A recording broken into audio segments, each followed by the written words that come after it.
In my last video, we destroyed a planet, and whilst it took a while, we got there in the end. However, an overwhelmingly large number of people in the comments asked if next time I could do it in one shot. Destroy an entire planet in one shot. Now, I didn't think this was possible, and I'm still not sure it is. However, I am a man of the people, and the people ask, so they will receive. So, without further ado, let's have a look at how we're going to do this. Recap time. In the last video, we experimented with many different ways of doing damage to a planet, and none of them were really up to scratch. Except for maybe crashing ships into planets. That was very effective, just not planet destroying effective. I know some people wanted to see me crash my Death Star into the planet in the last video, so don't worry, we'll be doing that later in the video, so make sure you watch to the end of the video to see that. Without a suitable base game solution, I used a mod I created a while ago called Railguns Do Explosive Damage, which, as you can imagine, makes railguns create explosions when they hit. Now, what I'm about to show you might upset you, but I need you to bear with me as this is very important.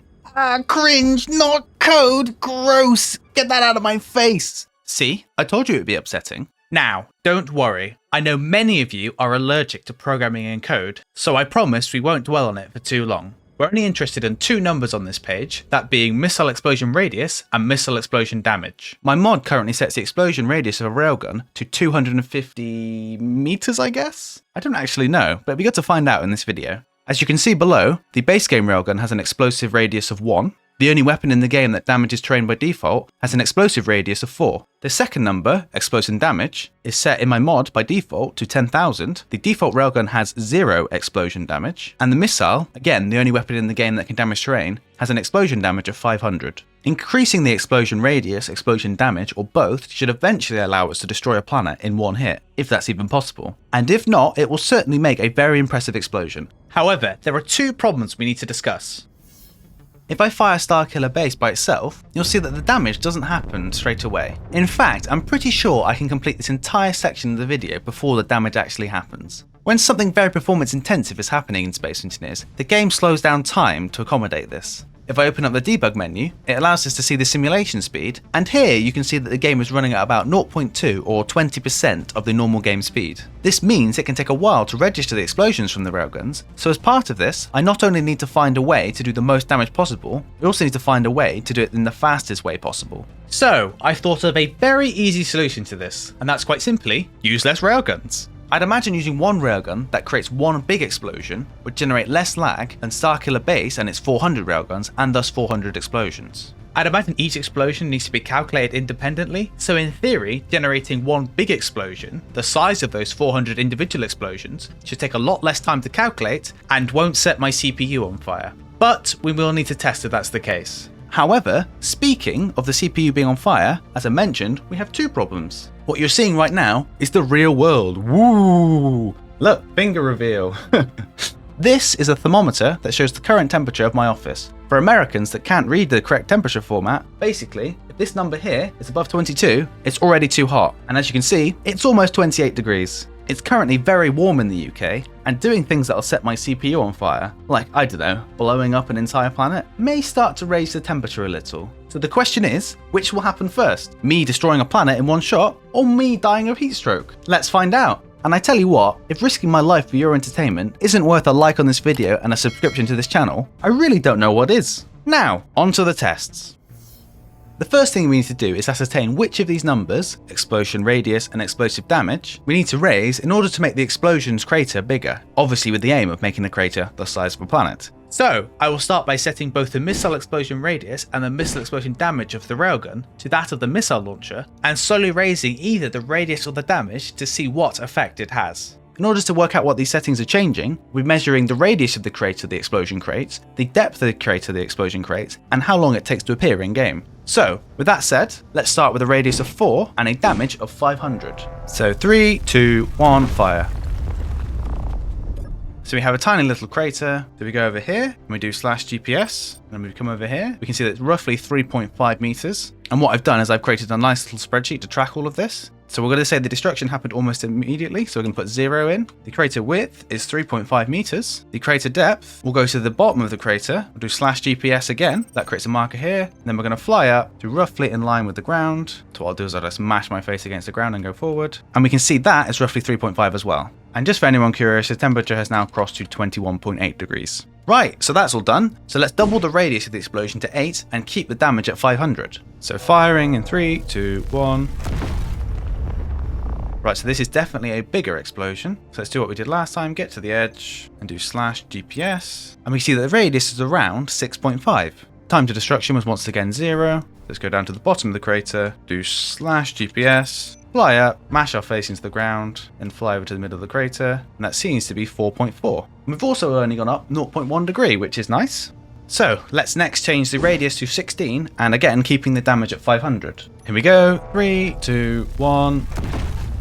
Once again, that appeared to happen immediately, and that definitely looks like a bigger crater. Once again, /GPS. So this is about 10 meters in crater depth, and it's about 8.5. And the temperature is now 28.4. So we've only got 0.2 this time. So it definitely seems that the explosion radius, as you can probably imagine, increases it. But let's check if the explosion damage also increases it. So we'll reset the explosion radius back to 4, which is what it was initially. And then we'll start increasing the missile damage, starting with increasing the missile damage to 1,000. So firing in 3, 2, 1.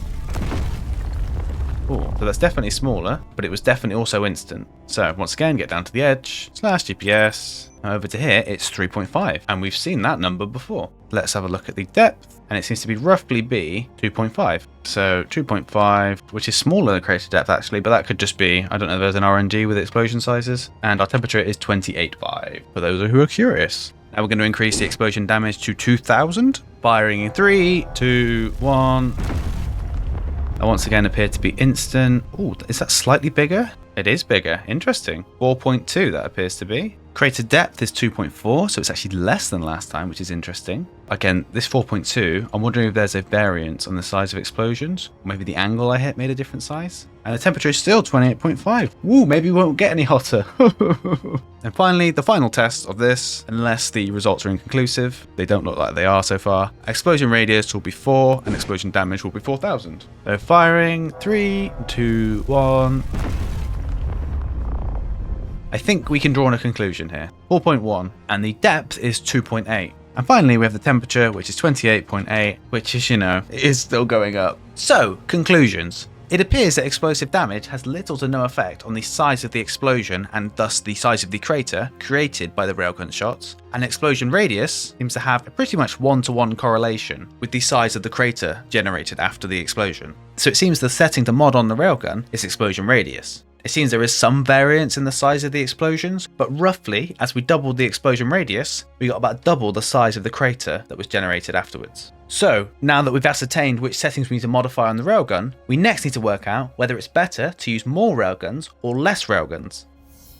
So, we have Starkiller Base versus a single railgun. So whilst I'll be measuring the size and the depth of the destruction created by the explosion here, I'm primarily interested in how long it takes for the damage to actually happen. I've changed the railgun settings to an explosion radius of 50 and explosion damage of 5,000, following on from our testing in the previous part. So let's see if less is more. Starting with Starkiller Base and its 400 railguns. In order to be a fair test, I will aim both weapons directly at the centre of Mars, and I have my phone ready to time how long this takes. So, firing in 3, 2, 1... And that happened in 3 seconds, actually. It's much faster than I was expecting. Okay, let's go down and measure the explosion. So due to it being multiple shots, it doesn't appear to be a very even explosion. You can see that we have this bit here. So I'll measure from the center of it, which is about here. So /GPS, as we were doing before, we fly up, mash my face into the ground and fly forward. And it appears that the depth of this crater is around 51.9. And if we do the width, /GPS, and that is 92.4. And for those curious, the temperature is now 29.2 degrees, so I'm looking forward to it hitting 30, yay! So I don't actually need to reload the world for this one, so I can show you the craters side by side. So here is the single railgun at the same settings as Starkiller Base. 3, 2, 1, fire. the destruction actually happened pretty much instantly, actually. Now, as you can see, that has made a significantly smaller hole. However, I'm expecting the depth to be roughly equivalent. So the width is about 22.8 and the depth is 25.8. So, whilst there was a small delay of about 3 seconds for Starkiller Base, it wasn't that long. And in fact, I'm actually surprised in how quick that was. Because when I was using Starkiller Base before, on the settings the mod was on by default, it was taking a very long time to do anything. So, what we're going to do is we're going to set the mod back to those settings, and then we'll do a second test with Starkiller Base and the single railgun to see what kind of difference it makes. So, starting with Starkiller Base, 400 railguns, explosion radius of 250, and explosion damage of 10,000. And without further ado, 3, 2, 1, fire.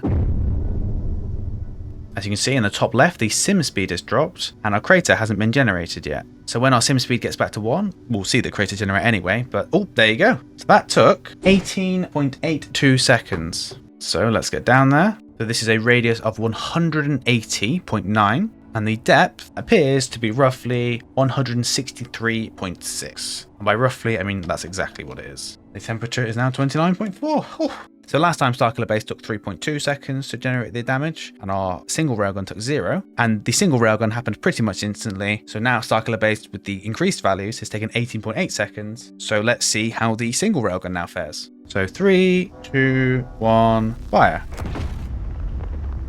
Oh, and I don't even need to time it. It happened as soon as it hit the ground. And in fact, the crater's not actually that bad compared to the bigger one. The radius is 95.3, the depth is 134.7, and the temperature is now 29.5. So, whilst on paper, Starkiller Base is bigger, it's not by a lot. The depth is the main thing we're interested in, because the depth is how far it penetrates through the planet, and one railgun nearly had the same depth as the 400 from Starkiller Base. And not to mention, the biggest factor, the time. So each single railgun pretty much affects the planet immediately as soon as that shot hits the ground, whereas Starkiller Base, the bigger we make it, the longer it is taking to make that explosion happen. So it seems to me, in order to make this process the fastest and most efficient, we want to be using one railgun and just increasing the damage of that single railgun to ridiculous degrees. The only advantage we really get for using more railguns next to each other is a bigger width for the crater, but that doesn't help us, as if we want to destroy an entire planet, we want to be going deeper, not wider. If you built like say a 1,000 wide railgun radius, you might take off the skin of the planet, you're not going to get down to the core or even through the planet to completely destroy it. So, friendship ended with Starkiller Base. Single railgun is my new best friend. What we're going to do now is quite simple. I'm going to point this railgun at the center of Mars, and then I'm going to slowly increase the explosive value of the railgun until we destroy this entire planet. So, for this is an explosive radius of 250 and an explosion damage of 10,000.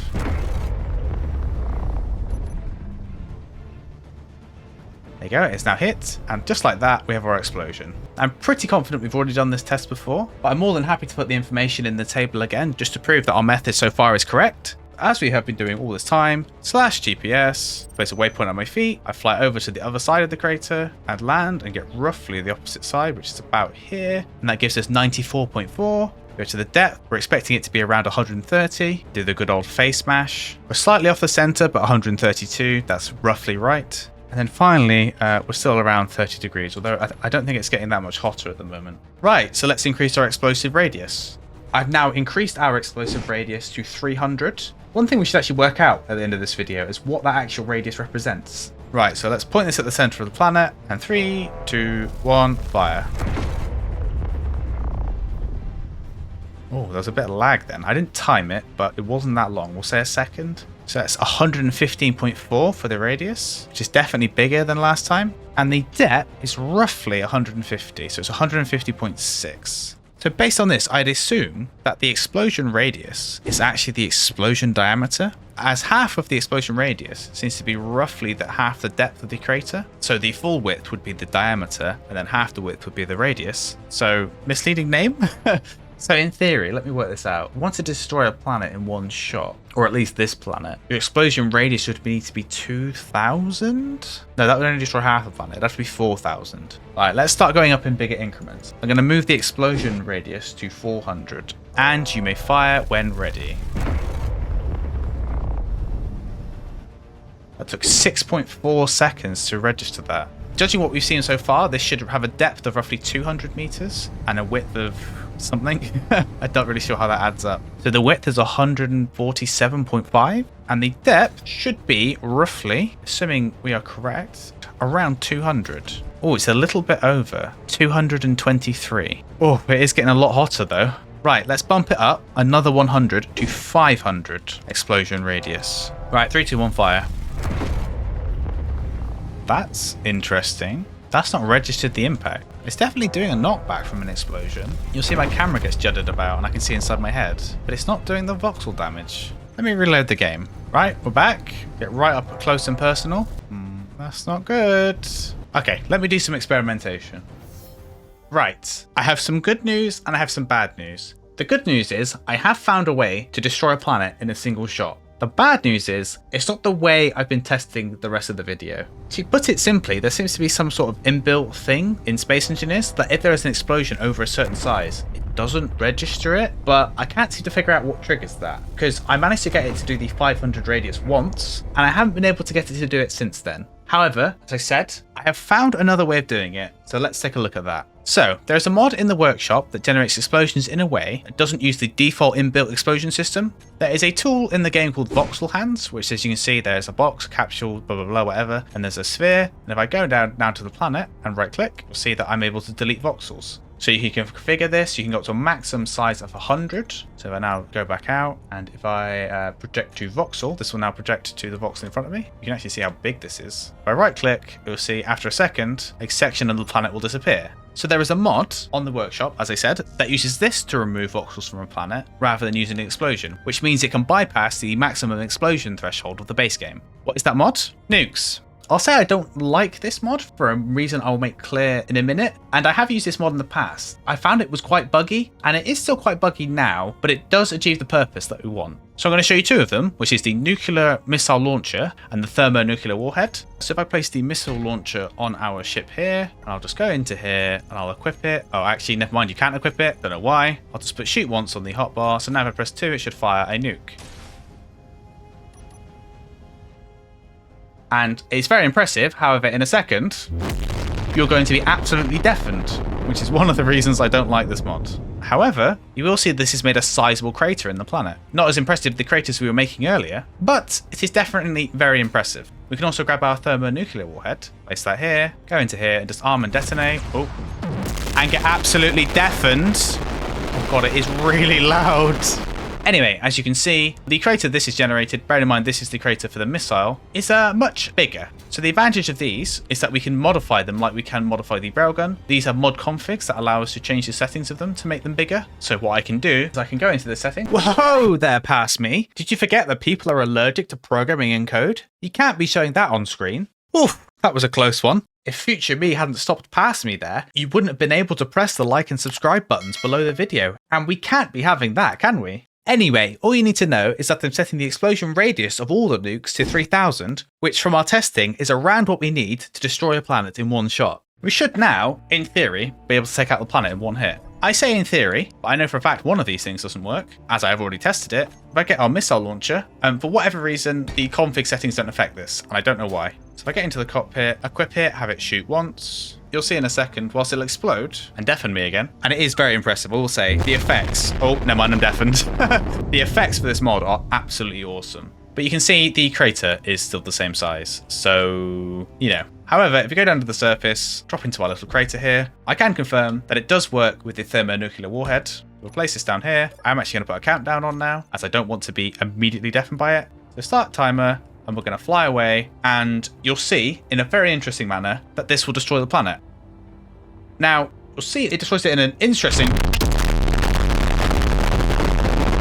As I was saying before the explosion rudely cut me off, it will destroy the planet in a very interesting way. Inside this big dust cloud, which if I zoom out in space, you'll see that this dust cloud is massive. It's like bigger than Mars itself because it's relative to the size of the explosion. You can see that the edge of the dust cloud is over here, and then this is where the big mushroom cloud would have been if I wasn't stood inside of it. And if I fly to Mars now, you'll see that Mars is looking a bit translucent, a bit ghostly. Oh, a bit of it's disappeared. So the way voxel hands works is it slowly deletes the voxels bit by bit in order to not create lag. So as you can see, as I go near things, they start to disappear. So whilst our explosions happened, pretty much instantly, this instead deletes it bit by bit, presumably to get around that cap. So you can see you have like these, what they call in Minecraft, the firelands, where you have these like corrupted like chunks, and then you get near them and then they disappear. And this is because the planet is slowly disappearing. So if I go back out from space, you can see that half the planet has been deleted so far. So now if I get in closer, you'll see that as I get in, you get close to a bit. So if I just place myself in, can I interact with the terrain as it deletes? No, straight through, like it's not even there.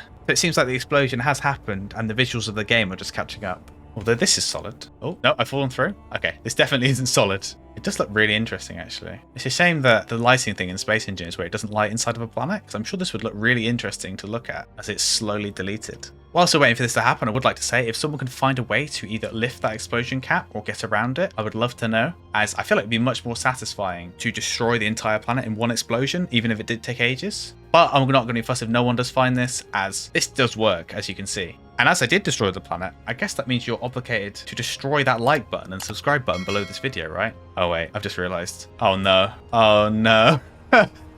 So scratch what I was saying, it looks like the explosion radius wasn't big enough. And whilst it hasn't finished deleting itself yet, it's very clear that we're going to end up with a flat plate of Mars. So I will probably have to redo this, but I'll show you what it looks like when it's finished. And I'll generate another explosion to wipe out the entirety of Mars in one shot. Right, so there you go. That's it all unloaded. So that's our new Mars. So it is just a flat plane. It's like perfectly flat, actually. I'd expect it to be like, is it concave or convex? But it's actually just flat. Anyway, guess I better increase that explosion radius, eh? Right, so increase the explosion radius by 1,000, which should easily encapsulate the rest of Mini-Mars. So let's get my thermonuclear, in fact, warhead out. And what I'll do this time is I'll show you what it actually looks like from space. And hopefully if I'm far enough away, I won't deafen myself. All right, so let's get a nice camera. We're going to need to be a hell of a long way away. So we're probably going to need to be like here, I think. So let me arm this, and I'm going to start a countdown. And we're just going to look at Mars, light up like a supernova, I guess. Oh, it's just engulfed in a white ball of fire. Look at that. Oh, look at Mars. This is just a massive... Oh, there goes my ears. That's incredible. I just wish it wasn't so loud and there's no option to turn it down. Anyway, if you start getting close to Mars, you can see parts of it are starting to disappear. But the whole front plane has just vanished. I just wish there was a way to expedite this process. Doesn't seem to take that long, actually, considering the fact it's like 33 degrees in here. That's I didn't realize it was 33. I knew it was hot. 33 is quite a lot. And people be like, oh, Zero, why do you only upload like once every 3 weeks? It's because I have to go to hospital afterwards for my heat stroke. Right, we're getting to the end. The bottom of the planet is just in our sights. How? How does that even happen? Okay, be right back. I'm just going to blow up the planet for a third time. Yay! Get one of these bad boys, place it here, go down to it, go on to here, start countdown, zoom out really far. Let's go back here. Then it's going to blow up and destroy the planet. Yay!